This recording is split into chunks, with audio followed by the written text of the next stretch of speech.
StarCitizen developers have started a test to see whether or not it is possible to raise the player cap to up to 100 players per server. In this video, I will explain why this is a great idea and why they should eventually do it.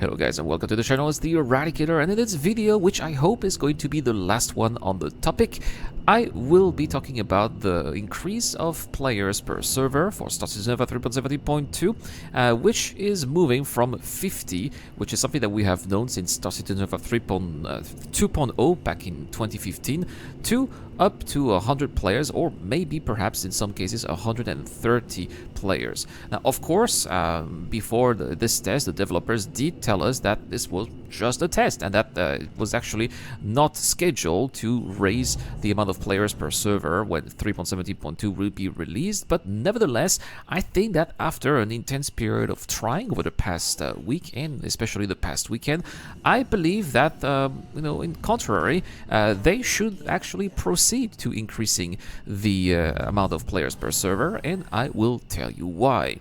First, we are going to talk about a purely subjective reason here. That is just my own opinion, and no, before before I'm being accused of preaching for my own church here, this is not because I am a YouTube content creator. It's not because I'm a streamer. Actually, I'm more of a lone wolf, actually. But this is just with the idea of having an overall better gaming experience, and especially after all these years, that it is now time to raise the amount of players per server. And just as I said in the introduction, it's been a really long time since we've had 50 players per server, and at the beginning, well, it wasn't that much of a big deal, because when we started having the baby stand-in system, we only had Port Olisar and the space around the moons of Planet Crusader, and that was basically it. So we still had quite a lot of player interaction when the universe was, of course, very limited. But over time, the StarCitizen universe, especially the stand-in system, expanded more and more with the addition of new planets and new stations and new locations to explore. And of course,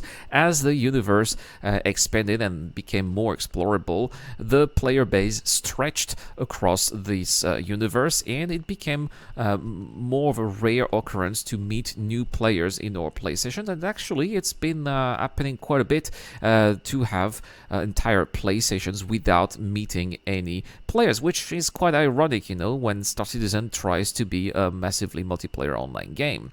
Now, as you may have understood here, doubling the amount of players per server is therefore going to enable more encounters with players, which means that we can have more opportunities to team up with other players to, for example, take part of convoys, or maybe fight colossal enemies like Idris frigates, or maybe have organizations fight other organizations in fights that obviously would be a little bit more epic with more participants per players. Having more players per server is also going to give the opportunity to encounter more players, and especially face more players throughout, for example, bounty hunting, or perhaps as well through looting, which is now giving us the possibility to take objects from a player inventory, whether that is an NPC or an actual human player, which is going to give us access to exclusive items, such as, for example, items from the online store, or the subscription items, or even concierge items.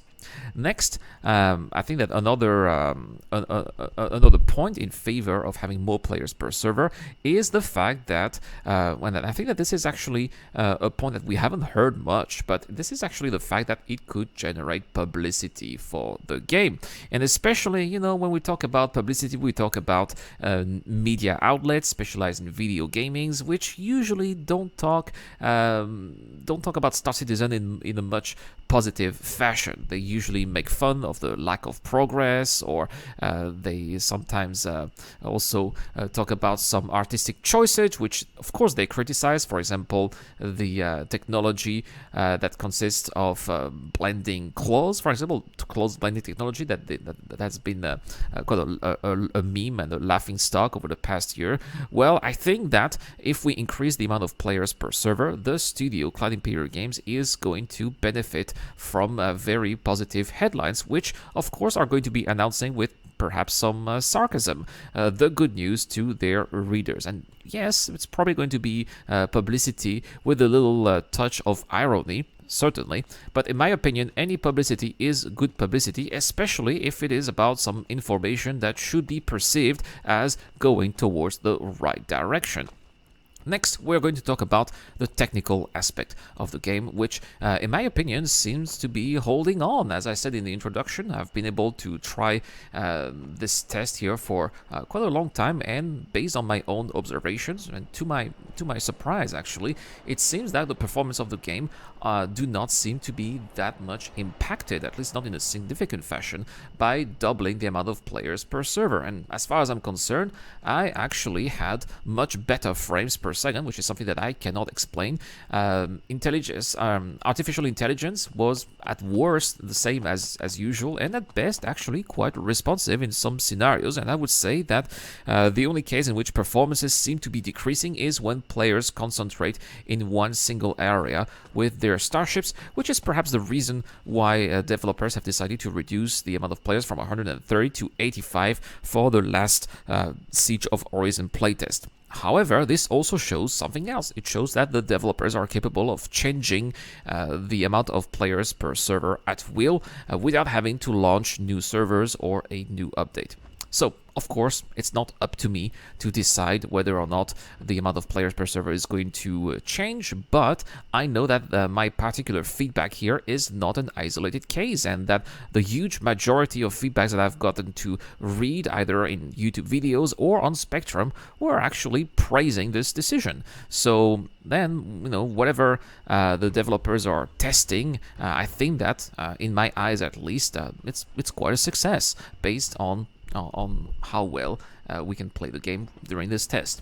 But is this going to be enough to convince the developers to move forward and eventually release 3.17.2 with more players per server? This, of course, remains to be seen, but I do believe that the risk is worth it. And of course, we are going to know whether or not they are going to decide to move forward or not in the next couple of hours. And vice versa, if they don't, I would like to have at least a post on Spectrum explaining what the engineers have tried to do with this test. Anyway, guys, that is all for this video, but let me know in the comment section down below, guys. Do you think that StarCitizen Alpha 3.17.2 should have 100 players per server, or do you remain doubtful about this possibility? If yes, let me know why as well. And if you do, and subscribe to the channel in public setting, you can get to win an Envy Legionnaire thanks to Dr. Robin.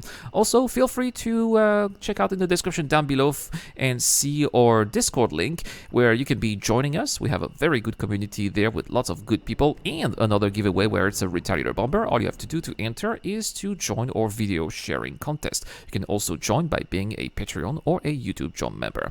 Guys, thank you so much for watching. Thank you so much to Captain Snake, Dr. Robin, Eric Old, the DJ Dunn, and Geek Citizen. It's been the Eradicator. I will see you guys later.